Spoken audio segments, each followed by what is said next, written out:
What's up YouTube, it's your boy Nasher, welcome back to the channel, and before we get into this week's episode of WWE's Biggest Issue, guys, we are now officially 35 subs away from 200, we are drawing closer and closer to the goal, we're getting there guys, we are getting there, but as I have said in previous videos, if this channel gets to 200 subs, I will open up this Korean Strike of Neos booster box in its entirety on the channel on the hopes to potentially pull this guy, Elemental Hero Air Neos. If this channel gets to 500 subs, I will open up this Korean LOB booster box that I got from my partners over at Collector Store. I believe they are now back in stock, so you guys might still be able to get your hands on this. So be sure to check them out. Link and address will be in the description. But again, 500 subs, I'll open this up on the hopes to potentially pull a Blue Eyes White Dragon, Dark Magician, Red Eyes, maybe even a piece of Exodia. However, if the channel gets to 1,000 subs, I will open up this first edition Toon Chaos box in its entirety on the channel that I also got from my partners at Collector Store on the hopes to potentially pull my second ever collector's rare, because if you guys missed out on my Genesis Impact box,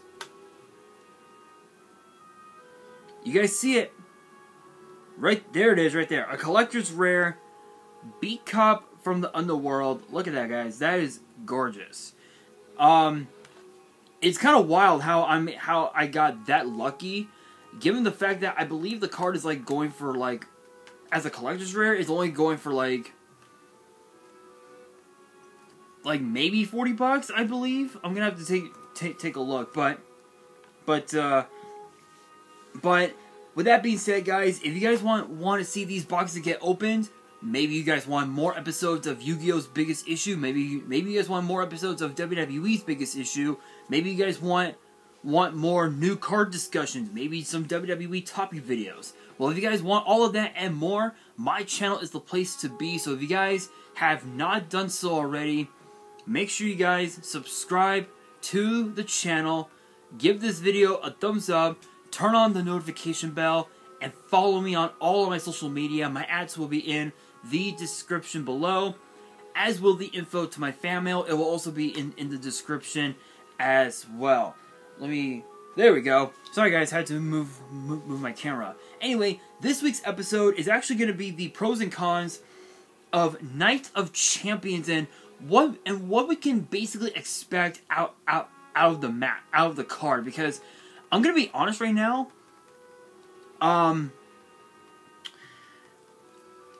Night of Champions, I don't think is going to be that pretty historic, to be honest. I think it's gonna go down in history as like not one of the worst, but like one of the most unique cards ever. Oh wow. Okay, so apparently it went down from like, okay, so this card, collector's rare, went down from like 40 bucks down to like 20 bucks. That is horrifying to see. That is just sad. That is absolutely sad. What's the most expensive card of the set? Live Twin Lilla, 70 bucks. Nightmare Unicorn, 70 bucks. Live Twin Kiss-a-Kill, 65. Look at that, guys. That's just wild. That is wild. Anyway, moving on.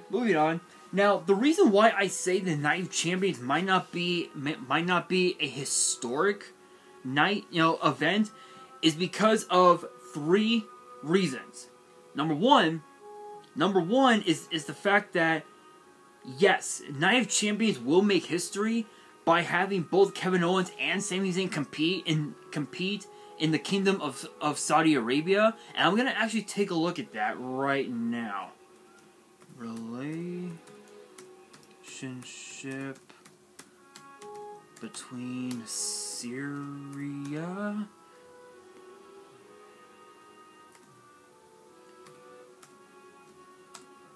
and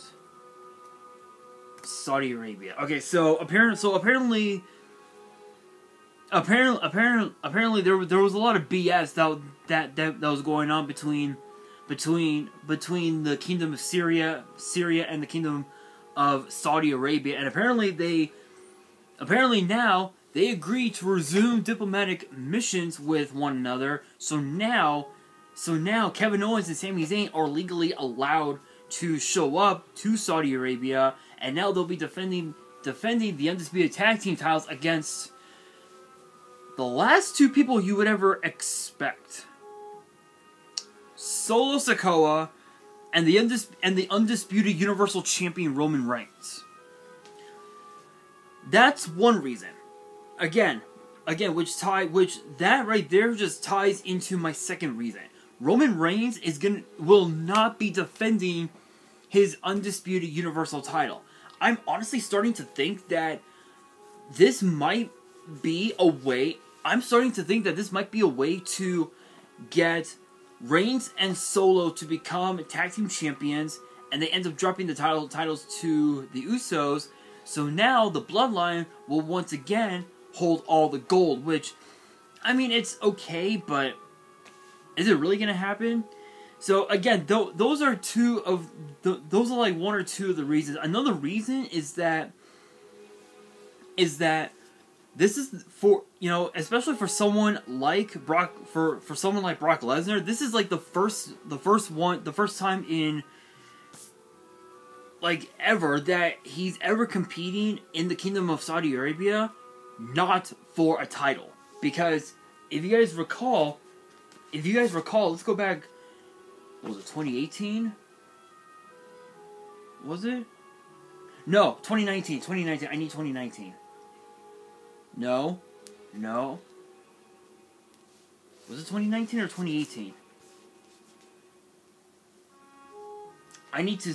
Hang on, guys. I think...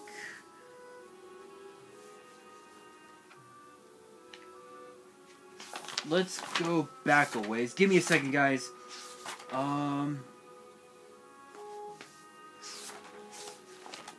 Let's go 2019.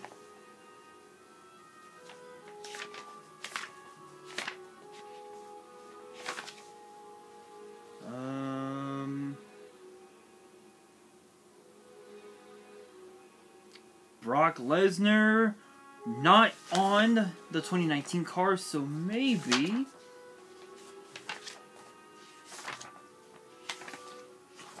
it'll be this one. Okay, so for Brock Lesnar, every single match that he's been a part of in the Kingdom of Saudi Arabia, it's been for a title, whether he was the challenger or whether he was the champion. But for Roman, he's had quite a few matches in the Kingdom of Saudi Arabia, but there have only been three other times that he has never challenged for a title or defended the title. One of them was back in 2019 at Crown Jewel, when it was Team Hogan versus Team Flair. Team Flair consisted of Drew McIntyre, King Corbin at the time, Bobby Lashley, Shinsuke Nakamura, and Randy Orton, and of course, too, Team Hogan consisted of Roman Reigns, Rusev, Ricochet, Mustafa Ali, and Shorty G, or I guess or he's now Chad Gable, actually. So it's gonna be interesting to see the match between Lesnar and Rhodes again, this time in Saudi Arabia, because Brock Lesnar, this is Brock's first time that he's not even challenging for a title or even defending a title in the Kingdom of Saudi Arabia. And another thing as well that also occurred to me as well is the fact that this is actually Cody's first time wrestling in the Kingdom of Saudi Arabia. So there's going to be a lot of tension. There's going to be a lot of tension between these two. And not only that, this ain't going to be no ordinary wrestling match. Guys, this is going to be a fight. This is going to be a fight. So I'm curious about that match. The the match for the tag titles, I'm very curious about because, as I said, both Kevin Owens and Sami Zayn, over the years, have refused to work shows in Saudi Arabia for like political reasons, or for like religious reasons or whatever. Now they're actually doing that for the first time ever. Excuse me, which means that that the fans in Saudi Arabia, there's no telling. There's no telling. There's no telling what can happen. And shout outs to all of to everyone and anyone in Saudi Arabia who does watch my videos. Shout outs to you guys. You guys are awesome. But it's gonna be interesting because with the WWE universe, right? No matter where WWE goes, whether they go to Montreal, Quebec, Toronto, Canada, New York City, Saudi Arabia, Australia, anywhere around the world, even Puerto Rico, with Backlash, there are some fans. Excuse me. That will cheer for the heels and boo for the baby faces. The match between Kevin Owens and Sami Zayn and Reigns and Solo might not be any different, but only time will tell. Another thing as well that's also been bugging me for a while, for like the last minute or so, is the fact that we don't know exactly what other titles are going to be defended because again, Night of Champions, every title must be defended, which means we're probably going to be seeing Rhea Ripley defend her SmackDown Women's title, Bianca Belair defending her Raw Women's title, Gunther defending his Intercontinental title, as well as Austin Theory defending his United States title. We can even also see the one of the NXT titles get defended. For all we know, it could be the Heritage Cup. It could be the women's title. It could be the women's tag team titles. Because if you guys remember, the NXT women's tag team titles is being held by SmackDown draft picks Isla Dawn and Alba Fire. So it's possible that we could see that happen. But we're probably going to be seeing them defend the titles at Battleground, which is probably going to happen. It'll probably happen. They'll defend the titles at Battleground in Massachusetts, and I'm curious about that match. I'm curious, but I know that tonight on Raw, there's going to be a battle royal to see who will be the next challenger for Gunther's Intercontinental title. Because here's the thing, on SmackDown, he's beaten everybody that there is to beat, from guys like Ricochet to guys like Braun Strowman, Shinsuke Nakamura, Xavier Woods. Who else can I think of? Elias, Drew Gulak. He's beaten everybody. So for him to be on Raw, be a part of the Raw roster, I think it was probably the best. Creatively speaking, I think it was probably the best choice, the best pick.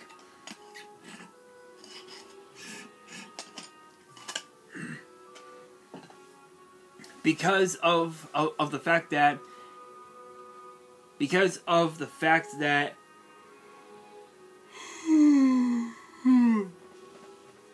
Gunther is already at the top of his game. He's reaching record-breaking status right now. It's absolutely insane.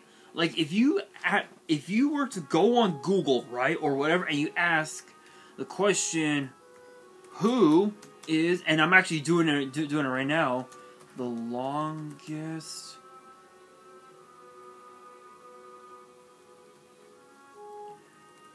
reigning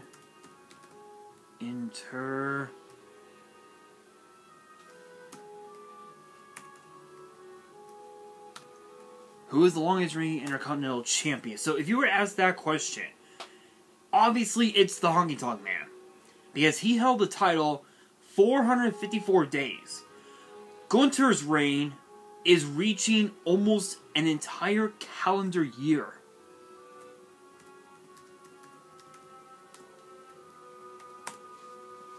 Right now, he's at 245 days and counting. And counting. So right now, he could pretend. So right now, he is about. He's about what?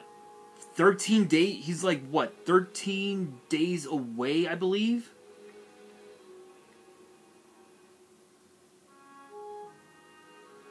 No. No. As of right now, he is 9. No. Actually, no. He's right now 19 days away from breaking the Rock's record of 264 days. He's like 19 days away from making that happen.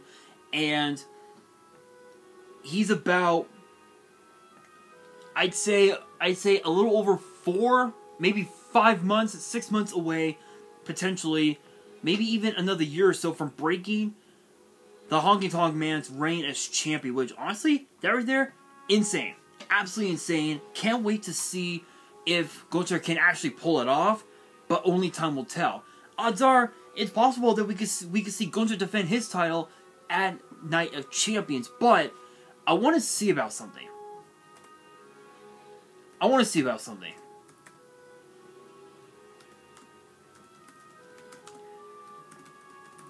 Between Austria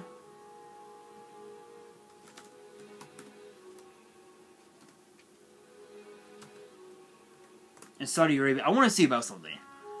So apparently, so as far as the relationship between Austria and the Kingdom of Saudi Arabia, apparently it's been going on since 1880, so that's a long time.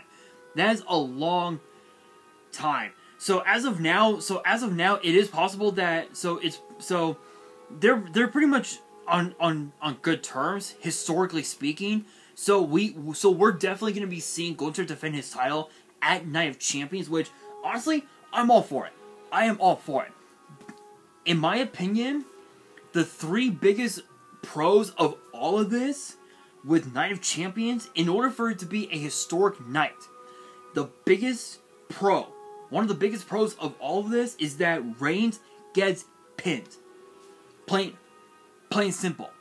If Reigns were to get pinned by Kevin Owens or by Sami Zayn, not only does that mean that this would be his first loss in WWE since December of 2019, but it will also mean that either Kevin Owens or Sami Zayn, whichever one, will be getting another opportunity at the Undisputed Universal title, potentially at Money in the Bank in London, which, honestly, that right there would be a historic moment.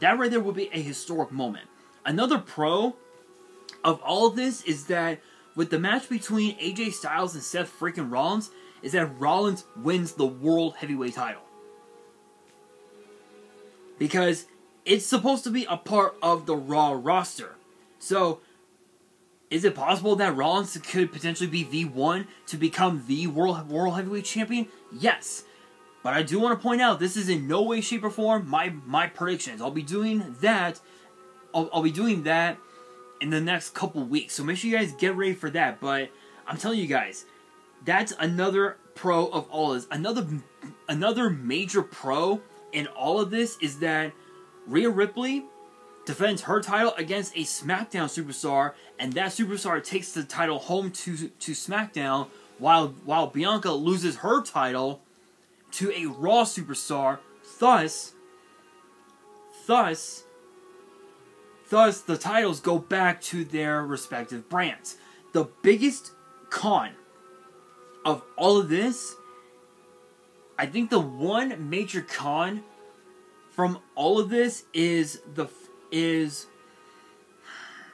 I think in my opinion would be 2 things. One would be the fan reaction and the fan reviews on social media, because you guys know there are so many people all over the world who that will always talk about, on Twitter and on Instagram, how bad how bad a premium live event card was.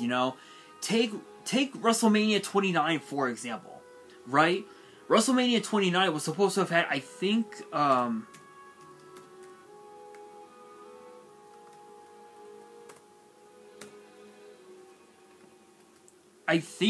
Mania 29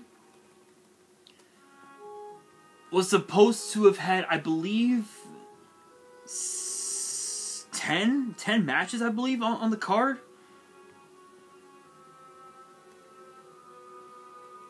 Like 10, maybe 11 matches on the card. 1, 2, 3, 4, 5, 6, 7, 8, 9. Yeah, there was supposed to have been